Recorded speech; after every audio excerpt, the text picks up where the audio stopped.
तिलकपुर नामक एक छोटे से गांव में मीरा नाम की एक गरीब विधवा अपने बेटे रामू के साथ रहती थी।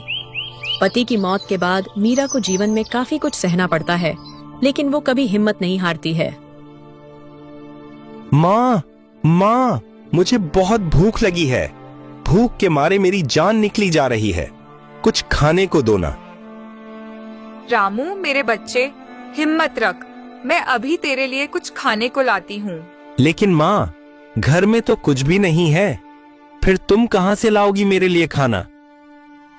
तुम परेशान मत हो मेरे बच्चे, मैं तुम्हारे लिए जरूर लाऊंगी खाना। बस तुम यहीं रहना, कहीं जाना मत।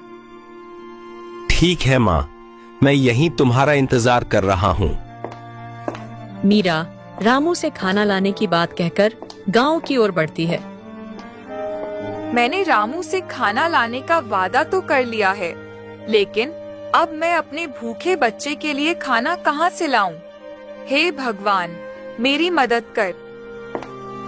मीरा अपने आप से कुछ कहती हुई जा रही थी कि तभी गांव का एक व्यक्ति राकेश मीरा को रास्ते में मिल जाता है। अरे मीरा, तुम यहाँ इस सुनसान रास्ते पर इस तरह अकेली क्यों भटक रही हो? वो दरअसल राकेश भैया, मैं काम की तलाश में निकली हूँ। मेरा बेटा भूख से तड़प रहा है, इसलिए मैं काम करके पैसे कमाना चाहती हूँ। अच्छा, यह तो बहुत अफसोस की बात है। माफ करना मीरा भाभी, लेकिन मैं भी आपकी कोई मदद नहीं कर सकता। अभी मीरा और राकेश आपस में बातें ही कर रहे थे कि तभी गांव का सेठ वहां आ जाता है। अरे सेठ जी, आप यहाँ? हाँ, वो दरअसल मुझे खड़ंजा जंगल से लकड़ियां चुनवानी थी, इसलिए मैं यहाँ किसी लकड़ी चुनने वाले को ढूंढ रहा हूँ। क्या खड़ंजा जंगल? वो तो बहुत खतरनाक जंगल है ना? मैंने सुना है वहाँ भूतों का वास है। हाँ राकेश, सुना तो मैंने भी ऐसा ही कुछ है, लेकिन वहाँ की लकड़ियां बहुत ही कीमती होती हैं। वो औषधियों के लिए भी बहुत फायदेमंद होती हैं और काफी महंगी बिकती हैं। इसलिए मुझे वहाँ की लकड़ियां किसी भी कीमत पर चाहिए। सेठ जी, अगर आपको एतराज ना हो तो क्या मैं आपका काम कर दूं? क्या मतलब मीरा, तुम और उस भूतिया जंगल में जाओगी? हाँ मीरा, भला तुम कैसे खड़ंजा जंगल लकड़ियां लेने जाओगी? मैं ले आऊंगी राकेश भैया। ठीक है, जैसी तुम्हारी मर्जी। खैर, मैं चलता हूँ, मुझे देर हो रही है। राकेश यह कहकर वहां से चला जाता है। मीरा, अब तुम भी जाओ, क्योंकि तुम यह काम नहीं कर सकती। नहीं नहीं सेठ जी, मैं कर लूंगी। आप मुझे एक मौका तो दीजिए। सोच लो, इस काम में बहुत खतरा है, क्योंकि वो जंगल कोई आम जंगल नहीं है। वहाँ भूतों का वास है। सेठ जी, मैं अपने बेटे के लिए हर खतरे से लड़ने को तैयार हूँ। अच्छा है, इस मीरा की मजबूरी का फायदा उठा लेता हूँ। सेठ जी बताइए, मुझे क्या करना होगा? ठीक है, जाओ उस जंगल में, जितनी भी लकड़ियां मिले उन्हें चुनकर ले आओ। मीरा सेठ के कहने पर अब खड़ंजा जंगल की ओर चल देती है और कुछ ही समय में जंगल पहुंच जाती है। मैं यहाँ आ तो गई हूँ, लेकिन यहाँ तो मुझे कहीं भी लकड़ियाँ नजर नहीं आ रही हैं। एक काम करती हूँ, थोड़ा और अंदर जाती हूँ। कुछ देर बाद अरे, वो रही लकड़ियाँ। मैं जल्दी जल्दी उन सारी लकड़ियों को इकट्ठा कर लेती हूँ। औरत, इस घने जंगल और गुफाओं के बीच यहाँ क्या करने आई है? चली जा यहाँ से, वरना मैं तेरी जान ले लूंगा। अरे, यह किसकी आवाज थी? यहाँ आस पास तो कोई नजर नहीं आ रहा है। क्योंकि यह तेरी मौत की आवाज है। चली जा यहाँ से। ही लगता है यह वही भूत है जिसके बारे में गांव वाले कहते हैं। लेकिन अगर मैं डरकर यहाँ से चली गई तो मेरा बेटा भूख से मर जाएगा। नहीं नहीं, मैं ऐसा नहीं होने दूंगी। मुझे किसी भी हाल में इस काम को पूरा करना होगा। मैंने कहा ना, चली जा, वरना मैं तेरी जान ले लूंगा। मैं यहाँ अपना काम करने आई हूँ तो मैं वो करके ही जाऊंगी। ठीक है, तो तू ऐसे नहीं मानेगी। फिर अचानक एक उड़ता हुआ पत्थर सीधा मीरा के सर पर लगा, जिससे मीरा के सर में गहरी चोट लग गई। हे भगवान, मेरी मदद कीजिए, इस रहस्यमय आवाज से बचाइए। मैंने कहा ना, तू यहाँ से चली जा, वरना अभी तो तेरा सर जख्मी किया है, थोड़ी देर में कहीं तुझे पूरा ही गायब ना कर दूं। आज चाहे इस भूतिया जंगल से मेरी लाश ही क्यों ना बाहर जाए, लेकिन फिर भी मैं अपना काम जरूर पूरा करूंगी। मीरा इतना कहकर सारी लकड़ियां इकट्ठी करने लगती हैं। अचानक ये आवाज आनी बंद कैसे हो गई? लगता है वो भूत चला गया। अब मुझे भी यहाँ से जल्दी अपना काम करके निकलना होगा। मीरा अब जख्मी हालत में सेठ के कारखाने बहुत सारी लकड़ियां लेकर पहुंचती हैं। अरे मीरा, तुम इतनी जल्दी उस जंगल से वापस आ गई? और तुम्हें ये चोट कैसे लगी? सेठ जी, जंगल में रहने वाले भूत ने मुझ पर हमला कर दिया था, लेकिन मैं फिर भी वहाँ से बहुत सारी लकड़ियाँ चुनकर ले आई। अरे, इस मीरा ने तो मेरी सोच से बढ़कर काम किया है, लेकिन फिर भी मैं इसे थोड़े ही पैसे दूंगा। क्या सोच रहे हैं सेठ जी? हाँ, कुछ नहीं, मैं वो यह सोच रहा था कि तुमने वाकई बहुत अच्छा काम किया है, इसलिए लो अपनी मेहनत के पैसे। सेठ जी, यह पैसे तो बहुत कम हैं। अरे मीरा, कहाँ कम है? जितना तुमने काम किया है उस हिसाब से तो बहुत ज्यादा पैसे मैं तुम्हें दे रहा हूँ, वरना तुम्हें इस काम का एक कौड़ी भी नहीं देता। खैर, अब तुम जाओ, मुझे बहुत काम है। सेठ के इस तरह कहने पर मीरा चुपचाप वहाँ से निकल जाती है। फिर उन पैसों से मीरा रामू के लिए खाना खरीदकर घर ले जाती है। माँ, तुम खाना ले आई मेरे लिए। हाँ बेटा, यह लो। मगर माँ, यह तुम्हारे सर पर चोट कैसे लगी? और खून भी बहुत ज्यादा बह रहा है। अरे बेटा, वो दरअसल रास्ते में एक पत्थर आ गया था, उसी की वजह से गिर गई थी। बस छोटी सी चोट है, ठीक हो जाएगी। खैर, तुम वो सब छोड़ो, जल्दी से खाना खाओ। तुम्हें भूख लगी है ना? हाँ माँ, भूख तो मुझे बहुत लगी है। रामू यह कहकर सारा खाना जल्दी जल्दी खा लेता है। माँ, मैंने तो गलती से सारा खाना खा लिया, अब तुम क्या खाओगी? कोई बात नहीं बेटा, मैंने काम करते समय वहीं पर खाना खा लिया था, इसलिए मुझे भूख नहीं है। मीरा अपने बेटे से झूठ बोल देती है ताकि उसका बेटा दुखी न हो। फिर अगले दिन कल तो पैसों का इंतजाम हो गया था, पर क्या आज भी वो सेठ मुझे काम देगा? मुझे आज भी उसके पास जाना चाहिए।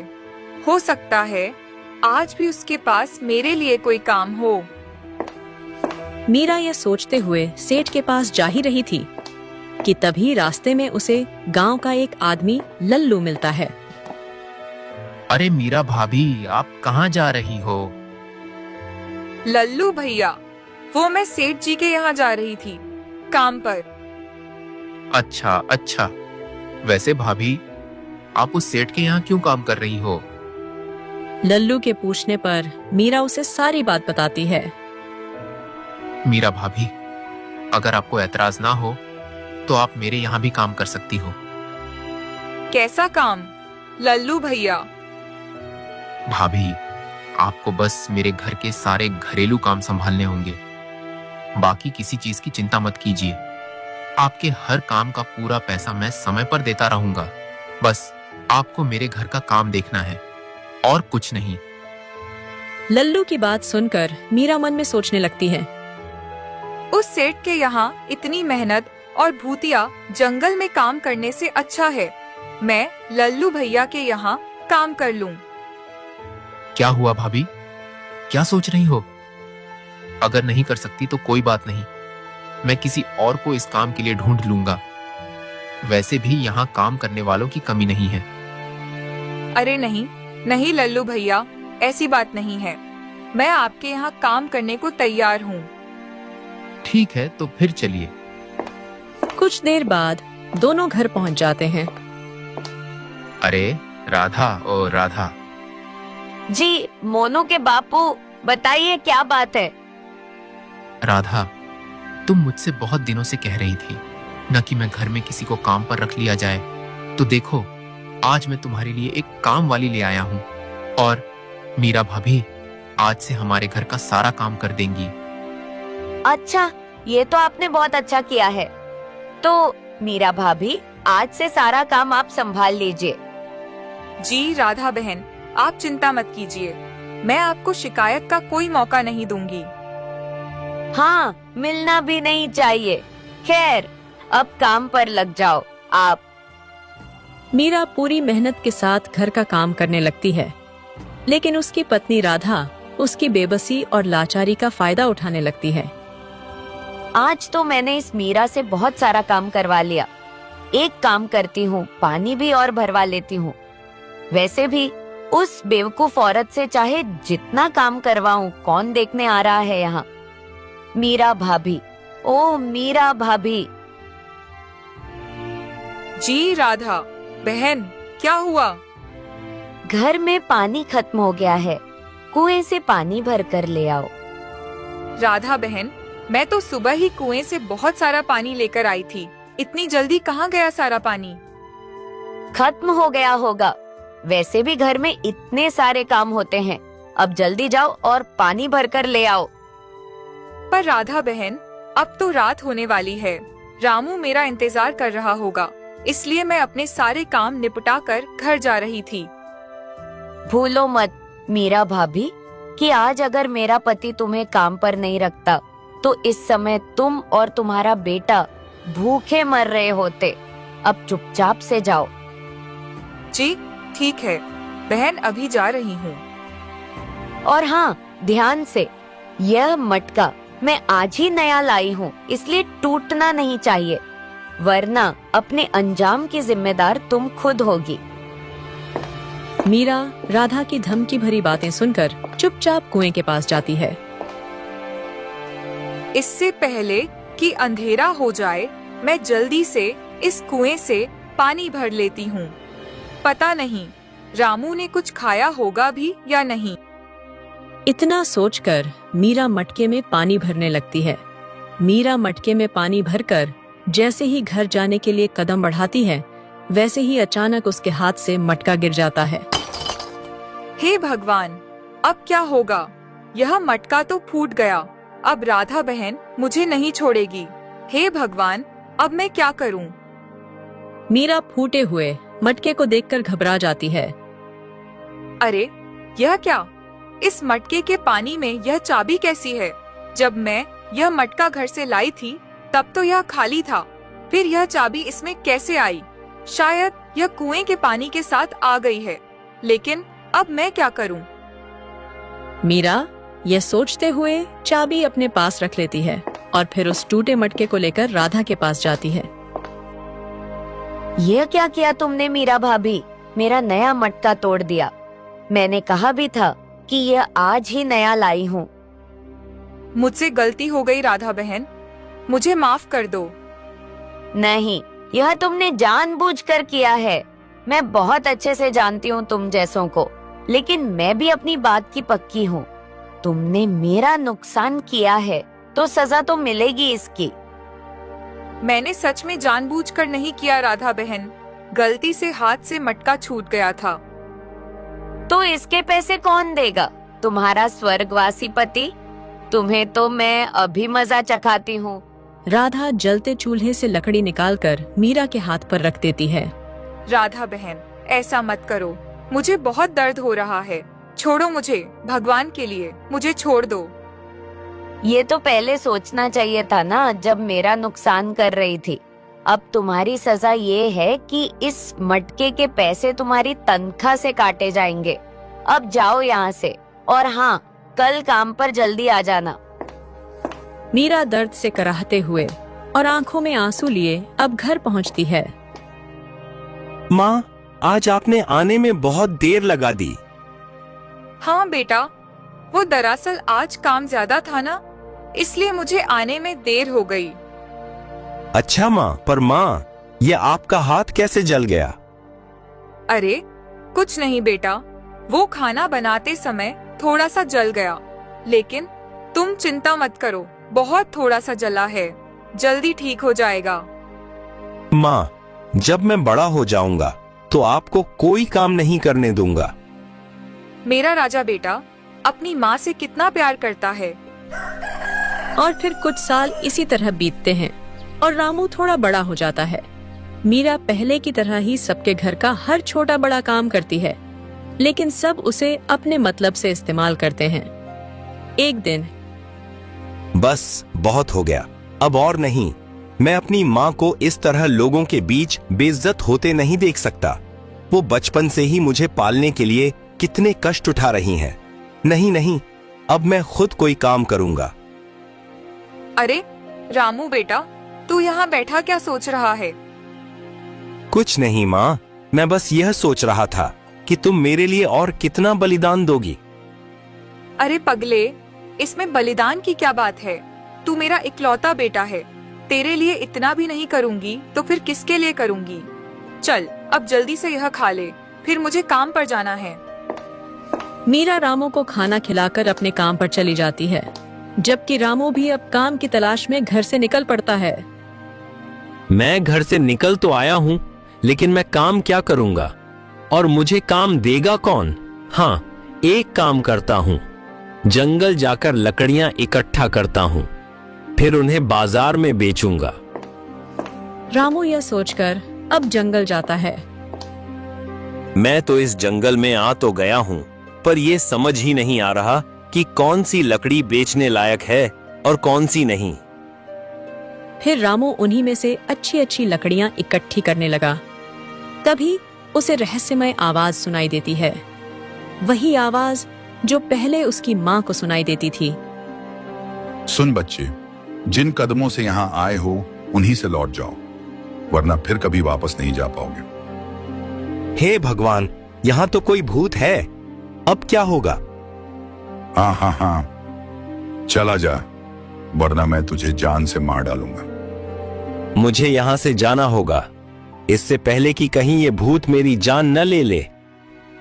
रामू अभी भूत के डर से भाग ही रहा था कि तभी उसे किसी की आवाज सुनाई देती है। बचाओ बचाओ, कोई मुझे बचाओ, माँ मेरी रक्षा करो माँ। अरे, यह तो किसी के रोने की आवाज है। कहीं ऐसा तो नहीं कि इस जंगल के भूत ने किसी को पकड़ लिया हो? हाँ हाँ हाँ, सुन लिया ना तुमने, अब जाओ, वरना इस आवाज की तरह तुम भी चीख चीख कर लोगों से मदद मांगोगे, लेकिन कोई तुम्हारी मदद नहीं करेगा। नहीं, मैं नहीं जाऊंगा, और यह तुम गलत कर रहे हो। रामू अब डरते डरते उस आवाज का पीछा करता है। अरे, ये तो लोमड़ी का बच्चा है, लेकिन इसे पेड़ से किसने बांधा? मुझे बचा लो, तुम मेरी मदद करो। हाँ, तुम चिंता मत करो, मैं तुम्हें बचाने ही आया हूँ। अब जल्दी से तुम मेरी रस्सियां खोलो ताकि मैं आजाद हो सकूं। रामू जैसे ही उस लोमड़ी की रस्सी खोलता है, वैसे ही एक खतरनाक डाकू वहां आ जाता है। अब आया ना असली शिकार मेरे हाथ। छोड़ो मुझे, बचाओ बचाओ। अब तुझे यहाँ कोई नहीं बचाने आएगा। जो यहाँ एक बार आ जाता है वो यहाँ से दोबारा नहीं जा पाता। बचाओ बचाओ, मुझे बचाओ। कोई अगर मेरी आवाज सुन रहा हो तो मुझे बचाओ। माँ कहाँ हो, मदद करो, हम मुसीबत में हैं। माँ हमारी मदद करो। गिल्लू के बार बार चिल्लाने पर शगाल नामक भेड़िया वहां पर प्रकट होती है। उसे देखकर काल डाकू तुरंत वहां से भाग जाता है। मेरे प्यारे बच्चे, तुम ठीक हो ना? तुम्हें कुछ हुआ तो नहीं? हाँ, मैं ठीक हूँ। आपका बहुत बहुत धन्यवाद, आपने मेरी जान बचाई। माँ पता है, इन्होंने अपनी जान की परवाह किए बगैर उस खतरनाक डाकू से मेरी जान बचाई। तुम्हारा बहुत बहुत धन्यवाद रामू। आपको मेरा नाम कैसे पता? मैं तुम्हारे नाम के अलावा भी तुम्हारे बारे में बहुत कुछ जानती हूँ। मैं तो यह भी जानती हूँ कि तुम यहाँ क्यों आए हो। और वो डाकू तुम्हारा शिकार क्यों करना चाहता था? हाँ, यही तो मैं भी जानना चाहता हूँ। आप कौन हैं? और यहाँ तो भूतों का वास है, तो फिर यह डाकू कौन था? मेरा नाम श्रगाल भेड़िया है। मैं जंगल की रक्षक हूँ। यहाँ कोई भूत नहीं है, बल्कि यहाँ सालों से वही काल डाकू रह रहा है। उसे अपने खजाने की तलाश है। वो लोगों को इसलिए भूत बनकर डराता है ताकि कोई इस जंगल में ना आए और उस खजाने तक न पहुंच पाए। क्या खजाना और कैसा खजाना? हाँ, खजाना जिसकी चाबी तुम्हारी माँ के पास है। अगर वो खजाना उस काल डाकू के हाथ लग गया तो अनर्थ हो जाएगा। इसलिए अपनी माँ से कह देना कि वो चाबी उस काल डाकू के हाथ बिल्कुल नहीं लगनी चाहिए। ठीक है, अगर ऐसी बात है तो हम अपनी जान दे देंगे, लेकिन वो चाबी उसके हाथ नहीं लगने देंगे। अब तुम अपने घर जाओ, इससे पहले कि वो डाकू फिर से आ जाए। और हाँ, तुम्हें कभी भी मेरी जरूरत महसूस हो तो तुम मुझे पुकारना। रामू श्रगाल भेड़िया की बात मानकर अपने घर चला जाता है, जबकि श्रागल भेड़िया और रामू की बातें चुपके से काल डाकू सुन लेता है। अच्छा, तो वो चाबी इसकी माँ के पास है। बस अब बहुत हुआ। अब मैं और इंतजार नहीं कर सकता। अब मैं पूरे गांव में आतंक मचाकर उस बच्चे की माँ से अपने खजाने की चाबी हासिल करूंगा। काल डाकू अब बिना देर करे तुरंत उस गांव में पहुंच जाता है, जहां लोग रोज की तरह अपने अपने काम में लगे थे। काल डाकू को अचानक देखकर गांव के सभी लोग डर जाते हैं। अरे गांव वालों, ये खतरनाक डाकू यहाँ इस गांव में। हाँ भाई, यह यहाँ क्या कर रहा है? अरे गांव वालों, इस गांव में एक मीरा नाम की औरत रहती है। वह इस समय कहाँ है? मीरा भाभी, वो तो काम पर गई होंगी या फिर घर में होंगी। गांव में शोर की आवाज सुनकर गांव के सभी लोग अपने अपने घरों से बाहर निकल आते हैं। साथ ही मीरा और रामू भी बाहर आ जाते हैं। सुन मीरा, बता वो कहाँ है मेरे खजाने की चाबी? क्या चाबी? खजाना? मैं कुछ समझी नहीं। हाँ, मेरे खजाने की चाबी जो उस शाम तुम्हें कुएं से पानी भरते समय मिली थी, वो मेरी चाबी है जो तुम्हारे पास है। हाँ, लेकिन वो मुझे कुएं के पानी से मिली थी, इसलिए वो तुम्हारी नहीं है। मैं वो चाबी तुम्हें नहीं दूंगी। अच्छा, अगर तुमने मुझे चाबी नहीं दी तो मैं तुम्हारे इस बेटे की हत्या कर दूंगा। नहीं, तुम ऐसा नहीं कर सकते। आप लोग मेरी मदद कीजिए। ये लोग तुम्हारी कोई मदद नहीं करेंगे, उल्टा मेरे कहने पर ये तुम पर पत्थर बरसाएंगे। तुम लोग खड़े खड़े मेरा मुंह क्या देख रहे हो? पत्थर मारो इस औरत को, वरना तुम्हारे पूरे गांव को बर्बाद कर दूंगा। हाँ हाँ, मारो सब लोग पत्थर, वरना यह डाकू हम सबकी जान ले लेगा। हाँ हाँ, मारो सब लोग। इस औरत के लिए भला हम अपने परिवार की जान क्यों जोखिम में डालें? आह, ठीक है काल डाकू, तुम मेरी जान ले लो, लेकिन मेरे बेटे को छोड़ दो। नहीं नहीं, छोड़ दो आप लोग मेरी माँ को। तुम्हारा ये बलिदान मेरे किसी काम का नहीं है। अब मैं तुम दोनों की हत्या करके ही दम लूंगा। हे श्रगाल भेड़िया, तुम प्रकट हो, मुझे तुम्हारी बहुत जरूरत है। रामू के पुकारने पर श्रगाल भेड़िया वहां प्रकट होता है। हाँ हाँ, ये जंगली भेड़िया भला मेरा क्या बिगाड़ सकता है? काल डाकू, वो तो तुझे अभी पता चलेगा। श्रगाल भेड़िया यह कहकर उस काल डाकू को नोचने लगता है। मुझे छोड़ दो। मुझे जाने दो। आज के बाद मैं किसी को भी परेशान नहीं करूंगा।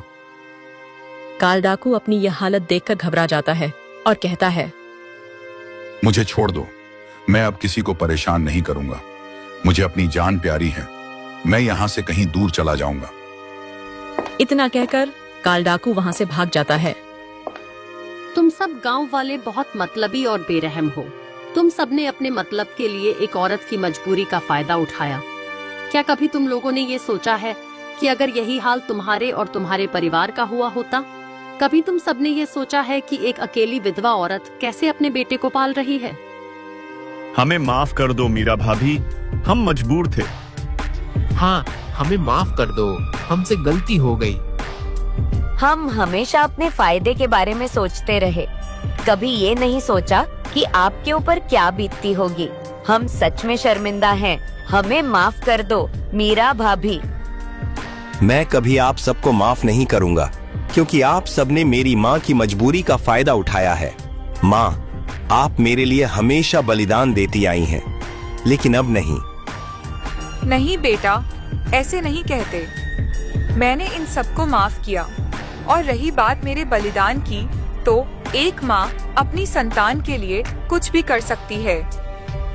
हाँ रामू, तुम्हारी माँ की सारी बात सत्य है, लेकिन अब से तुम्हारी माँ और बलिदान नहीं देगी, क्योंकि अब से तुम दोनों हमारे साथ हमारी दुनिया में रहोगे। और फिर श्रगाल भेड़िया उन दोनों को अपनी दुनिया में ले जाती है, जहाँ अपने मतलब के लिए कोई किसी का फायदा नहीं उठाता।